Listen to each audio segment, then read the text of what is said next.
At 5 a.m. local time, September 24, 2025, Ukrainian naval drone number 3 slammed into the loading pier at Novorossiysk port, sending a fireball 100 meters into the dawn sky, while Russian machine gunners were still scrambling to their positions. 47 seconds later, drone number 4 hit the CPC oil terminal. The explosion shattered windows 2 kilometers away. Russia's Black Sea oil empire, moving 2 million barrels daily, generating billions for Putin's war machine, was under coordinated assault. This wasn't harassment.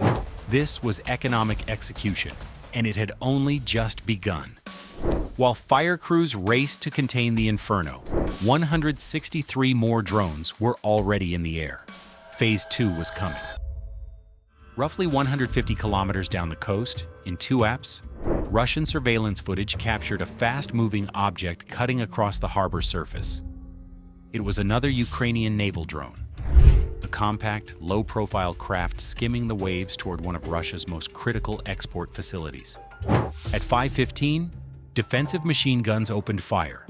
Tracers stitched across the water, illuminating the drone's wake in brief flashes. Despite the volume of fire, the unmanned vessel held course, adjusting just enough to slip through the barrage. Its target was clear: the Rosneft oil terminal, the centerpiece of Tuapse's infrastructure, responsible for moving millions of barrels each month through pipelines feeding Russia's southern refineries and export routes.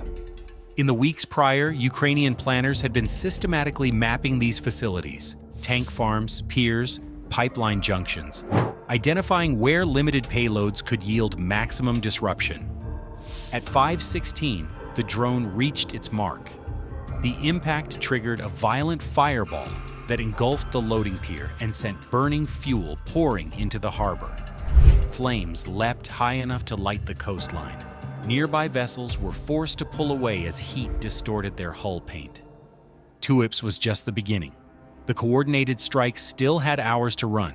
By 6:30, while Russian emergency crews fought to contain fires at 2 major Black Sea ports, Ukrainian operators in an underground command center were tracking the next phase of the operation.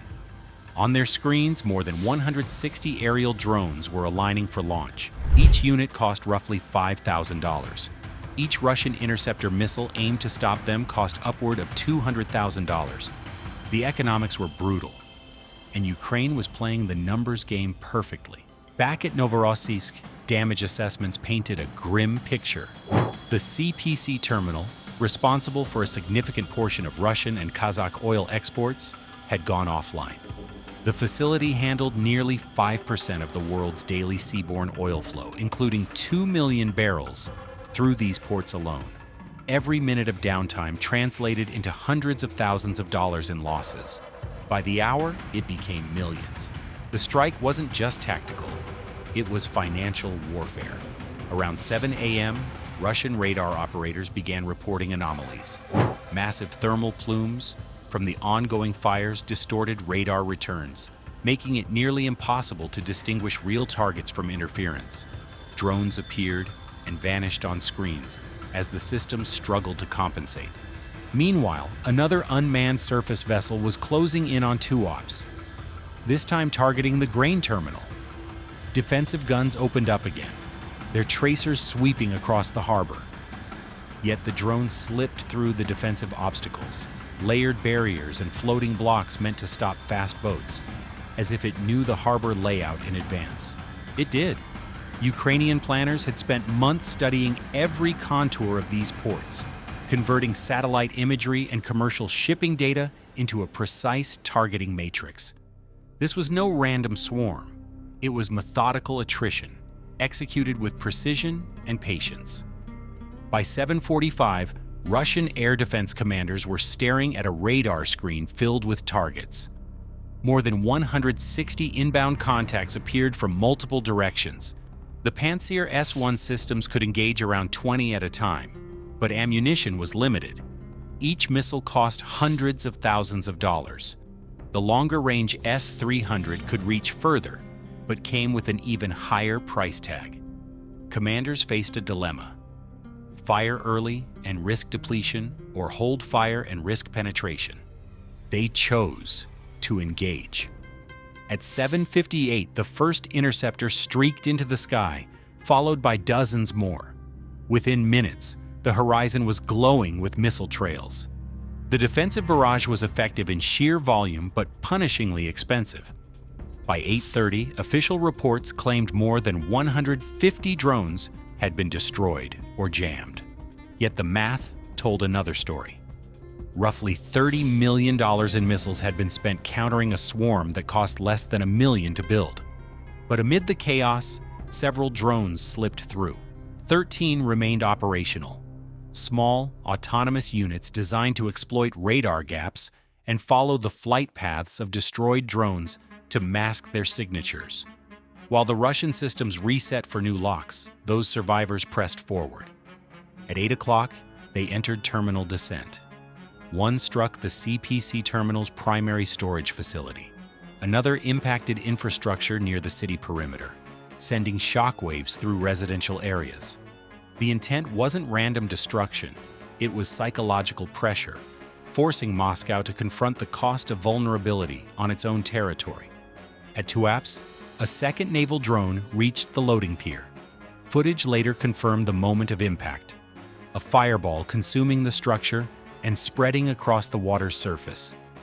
Years of investment and billions in export capacity were erased in seconds by a craft that cost less than a family car. The financial asymmetry was staggering. For every dollar Ukraine spent, Russia was losing hundreds. By 8:15, the remaining drones reached their targets.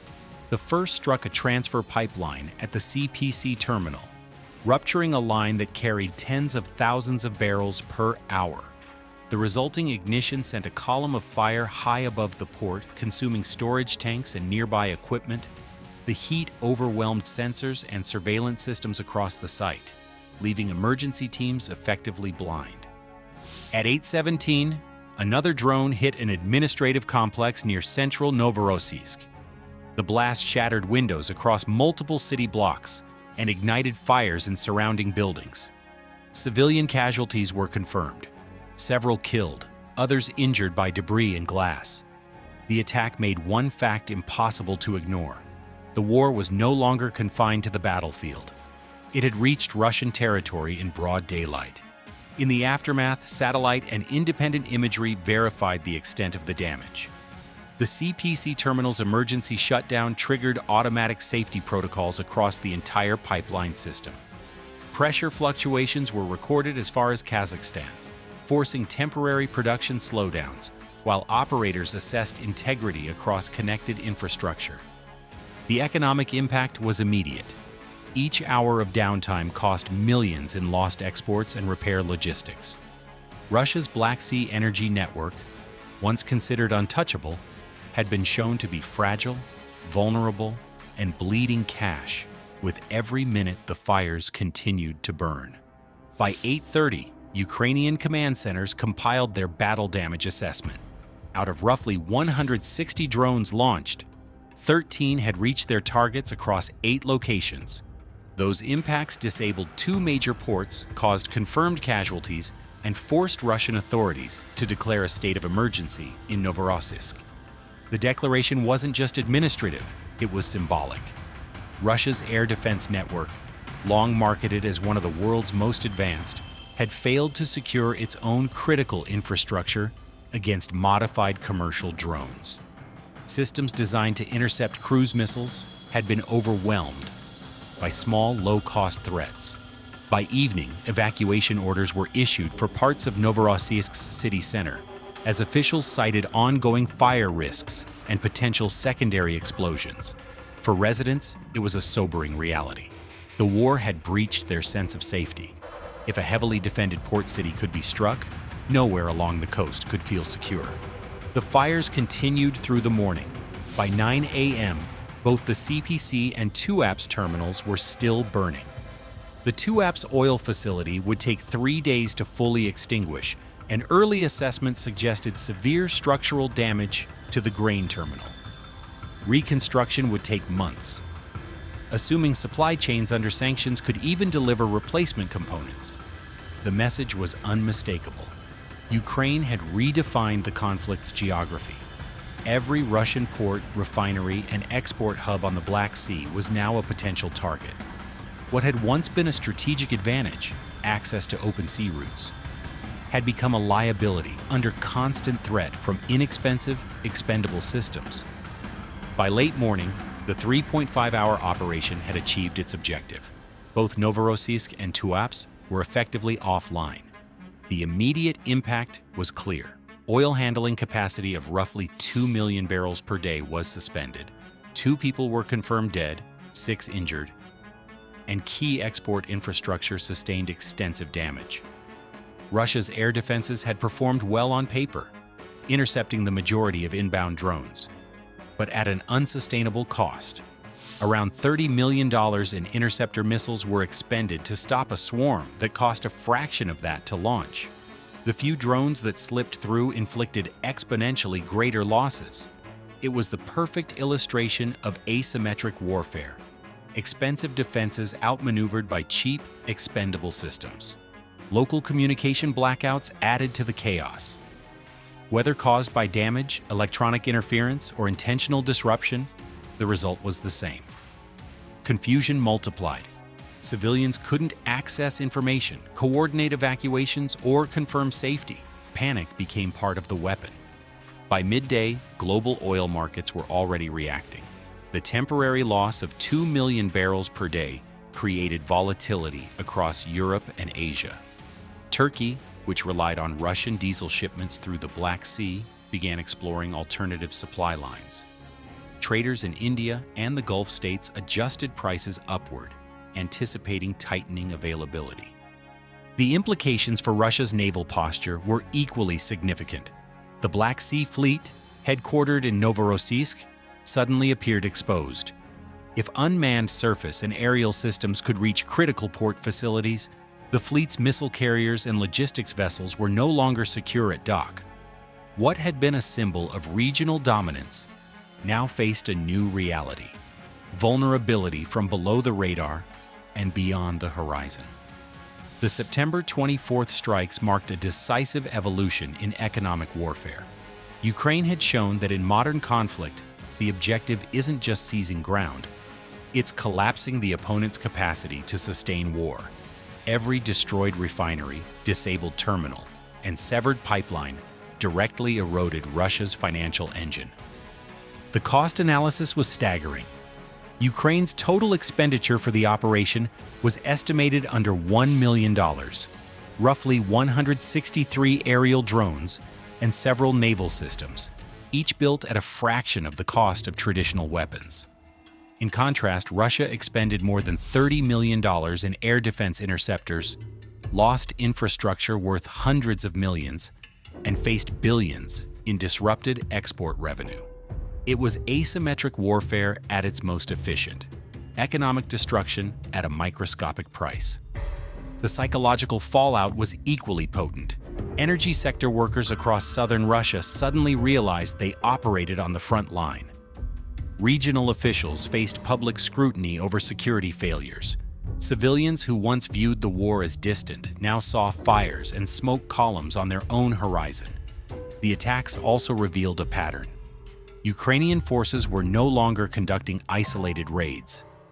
They were executing a sustained campaign targeting the logistical and financial lifelines of the Russian state. Continuous strikes on oil-related infrastructure painted a clear picture. This was systematic degradation, not opportunism. Global markets reacted in kind. Insurance rates for tankers docking at Russian ports surged. Shipping companies reassessed routes through the Black Sea.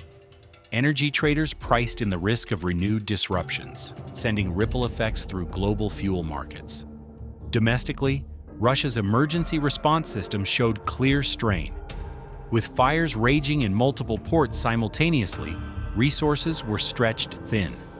When every air defense battery was occupied intercepting drones, naval assets, and urban areas were left exposed. The vulnerabilities were structural, not temporary. The state of emergency declared in Novorossiysk was more than crisis management. It was an implicit admission that technological superiority could not guarantee security. Tanks, aircraft, and missiles offered little protection against swarms of low-cost, expendable drones. Strategically, the outcome was clear. Ukraine had turned Russia's geography against itself. The country's vast coastlines, once symbols of reach and power, had become a defensive nightmare. Thousands of kilometers of targets that could never all be protected. The Black Sea, once a controlled domain of the Russian fleet, was now a contested arena defined by range, innovation, and persistence.